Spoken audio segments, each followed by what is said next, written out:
খাবারে সোয়াবিনের পুর ভরা লাচ্ছা পরোটা এইভাবে বানিয়ে নিলাম। কিছুরই দরকার পড়বে না। প্রথমে সোয়াগুলো ভিজিয়ে নিয়ে মিক্সিতে গ্রাইন্ড করে নিলাম। দুটো আলু সেদ্ধ করে ম্যাশ করে নিচ্ছি।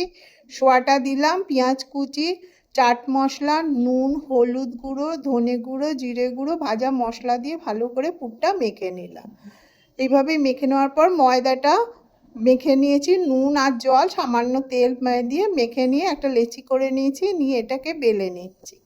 পুরটা আমার তৈরি হয়ে গেছে। ওটা এবার পুরটা রুটির মধ্যে ভালো করে চেপটে চেপটে দিয়ে দেবো, যাতে বেরিয়ে না যায়। এইভাবে করে নিচ্ছি, দেখুন। এবার ভাঁজ করে নিলাম একটা পাশ, এদিকেও একটা পাশ ভাঁজ করে নেব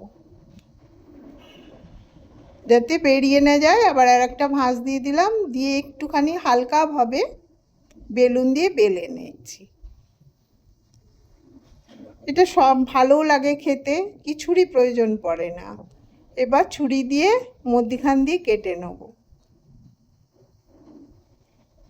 দেখুন কাটা হয়ে গেছে।